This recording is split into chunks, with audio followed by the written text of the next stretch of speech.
Night வீட்டுக்குள்ளே நடந்த சம்பவங்கள் கண்டிப்பாக உங்களுக்கு வந்து தெரிஞ்சிருக்கும். இந்த பீட பார்வதியும் அதேமாதிரி இந்த காமக்கொடூரன் கமாருத்தினும் 2 பேரும் சேர்ந்து சாண்ட்ராவை வந்து கழுத்தை பிடிச்சி வெளியில் கழுத்தை பிடிச்சி இல்லை எட்டி உதைச்சி கதவை திறந்து வெளியில் தந்தாங்க. ரொம்ப அசிங்கமாக ரொம்ப கேவலமாக இருந்தது.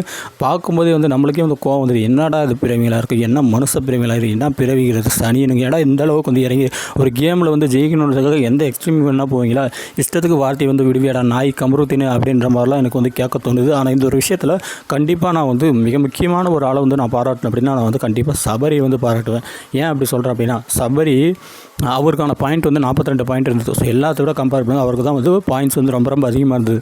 அவங்களுக்குள்ள பிரச்சனை ஆகும்போது வந்து ஆரம்பத்துலேருந்தே வந்து சொன்னார், டே அமைதியாரா பேசாதரா, அமைதியாரா வார்த்தை விடாதரா, என்ன வேணாலும் பேச வார்த்தையை மட்டும் விடாத, அது வந்து ரொம்ப அசிங்கமாக இருக்கடா, 2 பேருக்கு ஃபேமிலி இருக்குது, வெளியில் வந்து எல்லோரும் பார்க்குறாங்க, எவ்வளோ பெரிய ஷோட அமைதியாரான்னு சொல்லிட்டு ரொம்பவே வந்து பொறுமையாக சொன்னான். ஆனால் அந்த சனியம் பிடிச்சவன் நாய் அவன் வாய்க்கு வந்ததெல்லாம் இதுதான் கேட்குறேன்னு இதுதான் பேசுகிறேன்னு என் இஷ்டத்துக்கு நான் பேசுவேன், என் வாய்க்கு வந்து நான் பேசுவேன், நான் பேசுகிறது தான் கரெக்டு, நான் பேசுகிறது தான் எல்லோரும் கேட்கணும் அப்படின்னு சொல்லிட்டு இவன் என்னத்துக்கு இப்படி வந்து கேவலமாக வந்து பண்ணான்னு சொல்லி எனக்கு வந்து சத்தியமாக வந்து புரியல.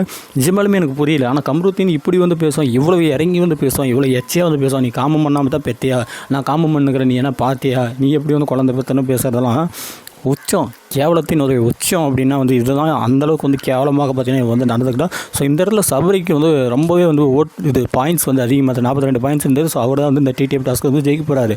அந்த இடத்துல பிரச்சனை வந்து வருது, எட்டி உதைக்கிறாங்க, கீழே வந்து விழுந்துடுறா. கீழே வந்து விழுந்த உடனே அவங்க பிடிக்கிறத பார்த்தோன்னே டக்குன்னு பார்த்தீங்கன்னா முதல்ல வந்து சபரி தான் வந்து இறங்கி வரான். அவனுக்கு அந்த பாயிண்ட் முக்கியம் கிடையாது, அவனுக்கு வந்து இந்த கேம் முக்கியம் கிடையாது. அவனை பொறுத்த வரைக்கும் என்ன அப்படின்னா, ஒருத்தவங்க வந்து வழியில் வந்து துடிக்கிறான் அப்படின்னு அந்த இடத்துல வந்து சப்போர்ட் பண்ணல. ஹேட்ஸ் ஆஃப் சபரி, சத்தியமாக வந்து பாராட்டுறேன். நீ வந்து அது வந்து நடிப்பாகவே இருந்தாலுமே சரி, அது உண்மையாகவே இருந்தாலும் சரி, ஆனால் இந்த ஒரு எண்ணத்தை இதை ஒரு விஷயத்தை பண்ணுற எண்ணமாச்சும் வேணும். இதை ஒரு செய்யணுன்ற அந்த எண்ணமே வந்து போதும். நீ வந்து கண்டிப்பாக அது நீ பொய்யா பண்ணால் கூட சரி, அந்த எண்ணத்தில் வச்சு நீ பொய்யா பண்ணியிருந்தால் கூட அது வந்து கண்டிப்பாக வந்து பாராட்டப்படக்கூடிய விஷயம். எவனும் வந்து இறங்காதப்ப உனக்கு அவ்வளோ பாயிண்ட்ஸ் இருக்குது அப்படின்றப்ப நீ இறங்க வேண்டிய அவசியமே வந்து கிடையாது. அந்த இடத்துல துடிக்கு இறங்கி வந்து சாண்டாவை பிடிச்சி தூக்கிட்டு போய் அதை பார்த்து வினோத் வந்து இறங்கணும். வினோத் சபரி 2 பேருமே வந்து சத்தியமாக இவங்கள சொல்கிறேன், இவங்கள மாதிரி வந்து ஒரு நல்ல மனுஷன் வந்து கண்டிப்பாக பார்க்க முடியாது. அந்தளவுக்கு ரொம்பவே வந்து நெகிழ்வாக இருந்தது. சாண்ட்ரா வந்து துடிச்சுட்டு இருக்க 2 பேரும் பார்த்தீங்கன்னா பிடிச்சி தூக்கிட்டு போய் விக்ரம் ஓடி போய் தண்ணி தூக்கிட்டு வந்து 3 பேரும் சேர்ந்து உள்ள ஹாஸ்பிட்டலுக்கு தூக்கிட்டு போயிட்டு அதுக்கப்புறம் வந்து வச்சு செஞ்சான் பாருங்க. சபரி இறங்கி வாடா, நீ மண்டே பொழந்துடா, மனுஷனடா மிருகம் அப்படின்னு சொல்லிட்டு பயமாக கேள்வி கேட்டு அரோரா என்ன ஆனாலும் சரி நீ இறங்காத, இந்த டாஸ்க்குடைய வின்னரே நீ தான், என்ன ஆனாலும் சரி இறங்காத அப்படின்னு சொல்லிட்டு பயங்கரமாக வந்து பார்த்தீங்கன்னா சபரி வந்து சப்போர்ட் பண்ணால்.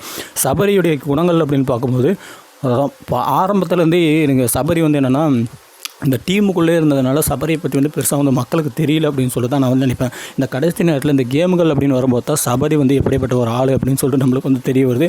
ஒரு சில இடங்கள், அதாவது இப்போ நடந்த இந்த டிடிஎஃப் 1 or 2 அதை ஒரு டாஸ்க்கும் நடந்தது. நைட்டு ஃபுல்லாக வந்து அரோராவும் நம்ம இந்த பாப்பாவும் சுபிக்ஷா பாப்பாவும் பார்த்திங்கன்னா நின்றுட்டே இருப்பாங்க.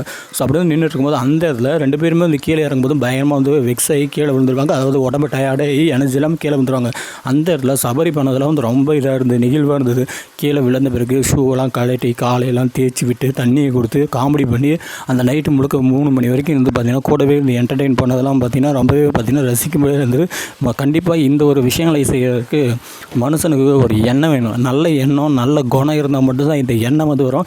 அந்த 2மே பார்த்திங்கன்னா இந்த சனியை பீட பார்வதிக்கு வந்து கிடையாது, இந்த காமக்கொடூரன் கமாருத்தினுக்கு வந்து கிடையாது. ரொம்ப கேவலம். என்னென்னா கேம் வந்து விளையாடுற நம்மளுக்கு வந்து ஒரு வரைமுறை இருக்குது, இவ்வளோ தான் பேசணும், இந்த மாதிரி இருந்தால் தான் ஒரு நம்மளுக்குன்னு ஒரு ஒழுக்கம். அந்த ஒழுக்கன்றது இந்த 2 நாயங்களுக்குமே வந்து கிடையாது. நம்மளுக்குன்னு ஒரு வரைமுறை இருக்குது, நம்ம பேசுகிறதுக்குன்னு ஒரு கட்டுப்பாடு, நமக்குள்ளே வந்து ஒரு சுய ஒழுக்கம்னு இருக்கும்.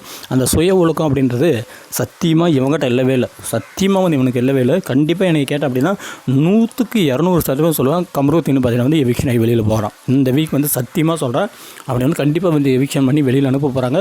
அது வந்து என்னவாக இருந்தாலும் சரி, ஒன்று கமருத்தின் இல்லை பார்வதி 2ல் ஒரு நாய் வந்து கண்டிப்பாக வந்து வெளியில் போகும்போது 2மே போனால் கூட ஆச்சரியப்படுறதுல அந்த மாதிரி எச்சத்தனத்தை தான் இவங்க வந்து பண்ணிட்டு இருந்தாங்க.